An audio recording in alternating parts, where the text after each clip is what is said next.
Hi guys, welcome back to my channel. I am so excited to finally be starting this series titled Love, Sex and Partnerships, where we're going to be talking about everything related to love, everything related to sex, and everything related to partnerships.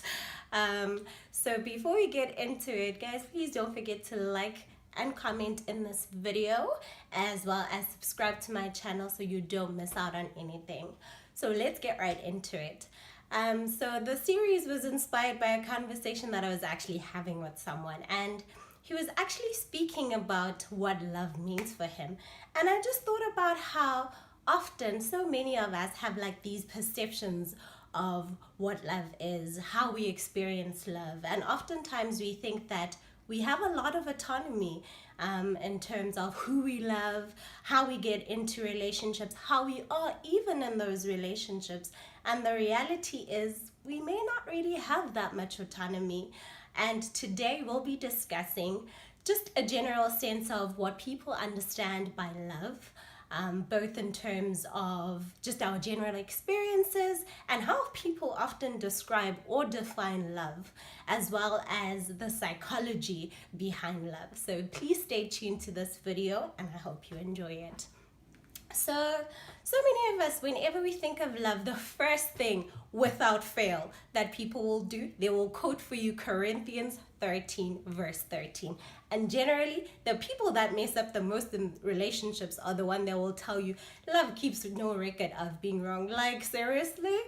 And I was just having a conversation with someone, and he was speaking about how often he chooses to expect or think of the worst of his partner, and he chooses to forgive that because for him he values more of the good stuff in the relationship than the one thing that's bad in those relationships.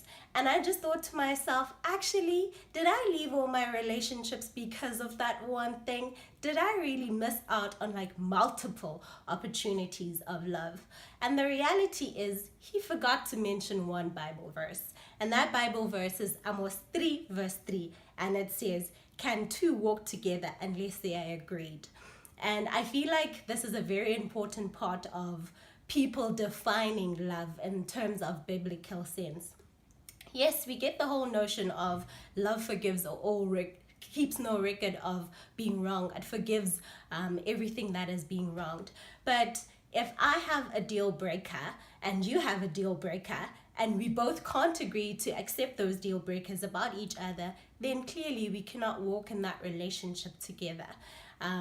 And if one person can accept the deal breaker of another person, then still that relationship is not equally yoked. Because that would mean I love you and accept everything about you, but you love me, but there's still that one thing that you find it difficult to accept. So in terms of the biblical sense, love would require you to be equally yoked. But I still feel like it doesn't define how you experience love and what love is for you, and just the psychology behind love. And then I set out to go ask people, what is love for you? And how do you experience love? And some of the things that they spoke about is consistency. And consistency, guys, basically means predictability. So you need to be predictable in this relationship in order for me to feel like you love me. And honestly, let's be real, part of that is linked to the psychology behind love, which we'll get to shortly. Other people also spoke about intentionality. Being intentional means being deliberate, and it also means being conscious. So in order for you to feel loved or experience love, it must be a conscious decision. I feel like this is also something that's important to reflect on, but you'll see later on in this video how honestly, love is really an unconscious thing, and it happens at the unconscious level. And I feel like until we understand this and work on this, we will never really fully experience love. We will never really fully have the autonomy that we need within our relationships. And then another person spoke about partnership. Now, guys, like this will have an entire video of its own where we speak specifically about partnerships and what partnerships mean. But particularly for this person, partnerships mean security, sharing, and contentment. And basically, he was speaking about how for him, feeling like he loves someone or he's in love is if that person is someone that he wants to share things with. So be it his joys or his sorrows, but it's genuinely someone that he wants to share his life experiences with, someone that he feels content with, and someone that he feels like even if they're apart, but he still feels like there's that connection and they love each other. And this is really important because it also speaks to how different people experience love differently. And for him, love is about being in a partnership and knowing, regardless of whether we talk or not, that partnership still exists. Whereas for another person, they require consistency and being intentional, be it being intentional about communicating with me consistently or being intentional about just being consistent and intentional about the relationship, which is also quite interesting. And I'll get to the psychology behind that. And then another person spoke about feelings. She said that love for her is a feeling, that giddy feeling you feel, and then you feel bubbles, and then you feel all tingly, guys. Literally, I even feel like stings within my body when you see a person. But what happens when that feeling sort of fades away? Do you still feel like love exists even outside of that? And also, what causes that feeling? Do you have an understanding of what that feeling is about, where that feeling comes from? And if our who we are attracted to is determined by our feelings, do we really have autonomy on who we choose as our partners in relationships? And also, someone else spoke about feeling safe. So, feeling safe enough to be yourself and knowing that being yourself is enough within that relationship. And these are all interesting definitions. And I feel like these are definitions that so many of us have. But I want us to look at a definition from Google. So, Google tells us that love refers to intimacy, it refers to passion, it's also defined as a weakness, it's also defined as intentionality, it's defined as being bent, being able to bend, being able to lean. And I feel like these definitions are so contradictory. Love is supposed to be something that is so strong, and yet it tells us that we need to bend over and we need to lean, which means that love is not equally yoked.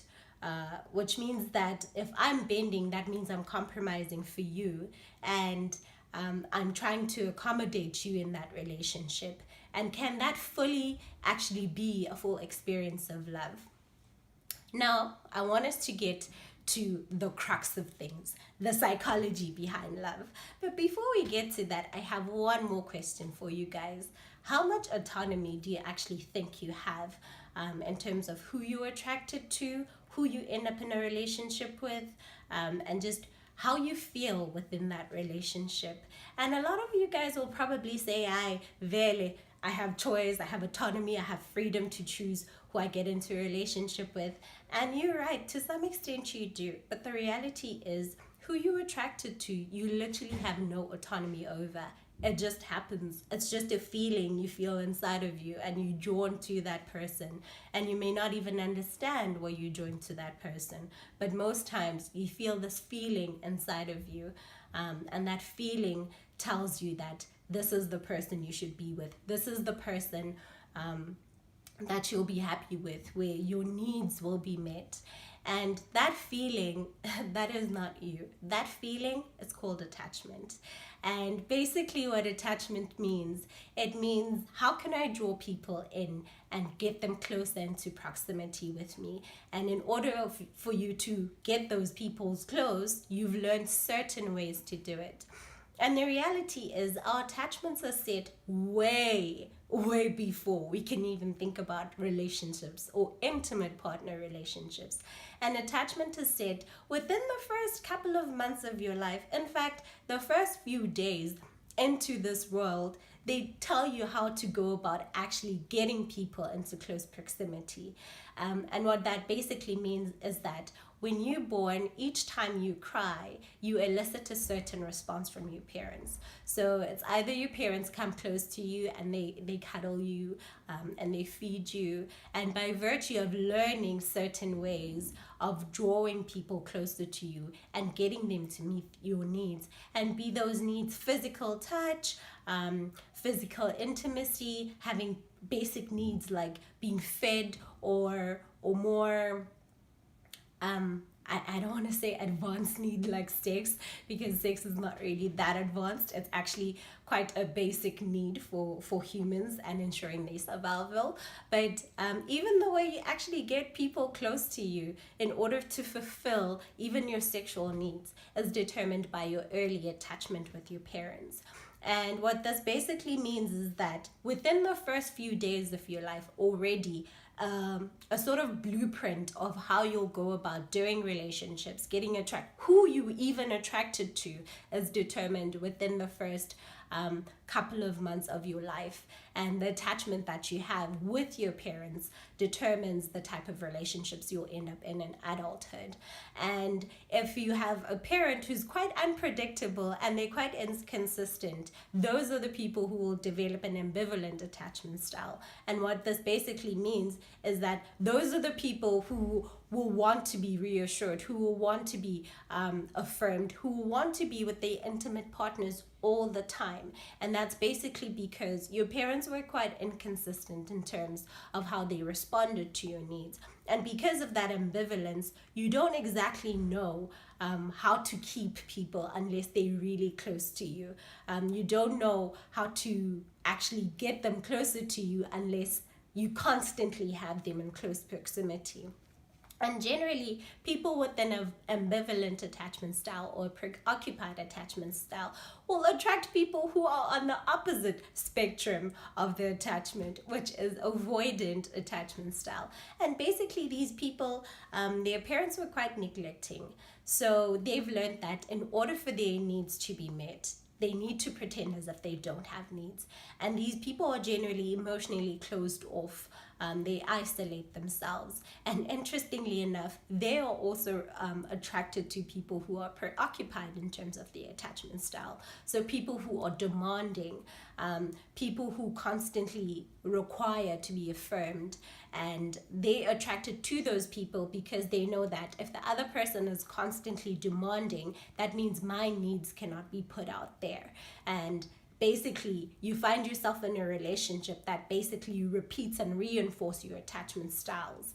And generally, people who have preoccupied attachment styles will, in those relationships, create these storms, and they'll create these fights, because it's through the fight that you feel like you are eliciting some sort of emotional response from this avoidant person. And it sort of reinforces the notion that this is what love is. And oftentimes, a lot of people are in relationships that are quite abusive, and some people feel like love is abuse, like love equals abuse. So if he abuses me, that means he loves me. If he doesn't abuse me, that means he doesn't love me. And it's not so for us to judge those people. It's actually related to their attachment style and how those parents of those children actually went about responding to their needs, showing them love. And usually it's people with more disorganized attachment styles that will find themselves in quite toxic relationships, and they'll even be quite toxic people themselves, because that's the only way they know how to get about or elicit a response within people. Now, the thing about attachment is that it's not really set in stone. So as you grow up and you interact with other people outside of your family, you then go about and have the opportunity to develop more secure attachment styles, knowing that even that when we are apart, it doesn't really change the fact that that person cares about you and that person loves you. Having the understanding that communication doesn't necessarily equal increase in how you feel about the person, or the emotional connection between you two. And those are the type of people with more secure attachment styles. Those type of people where even when there's a rupture within the relationship, they're able to come together and actually be more stable, and find a way to actually make whatever rupture happened, make their relationship a bit stronger. And if you guys are interested in just learning about attachment and the type of attachment styles that are out there, and getting a better understanding of how you do relationships, how you are in relationships, I actually have a video that I made on my Instagram TV channel that I'll be posting on my YouTube channel, so that you guys can get a better sense of attachment. So basically, guys, love is different for all of us, and the way we feel and experience love, the way we feel like someone else loves us, and the love that we give to someone else is basically determined way even before we conscious of relationships and getting into intimate relationships and partnerships. And for those of you who feel like you'd like to love better or improve in the romantic relationships that you're in, I would suggest that you get a better understanding of the attachment style that you have, and get yourself a better understanding of how you respond in relationships, how you actually draw people in relationships. And that will actually give you a better understanding of where you stand and where your partner stands, and how you guys can actually go about improving your attachment styles and moving from more of an insecure attachment style to a more secure attachment style. And even if you guys can't do that, finding a way to meet your needs without reinforcing these internal working models that basically create toxicity within our relationships. I hope this video actually makes sense. And I hope you guys enjoyed this, and I hope it gave you a better understanding of how you experience love and why you experience love in that particular way. I will be posting the video on attachment after this video, so please do check it out. Thank you so much for watching. Please do give this video a thumbs up if you really enjoyed it, and if you have any other questions, please do comment in the comment section. Guys, please also don't forget to subscribe to my channel and hit that notification button so you don't miss out on anything. Thank you so much for watching. Catch you guys next time.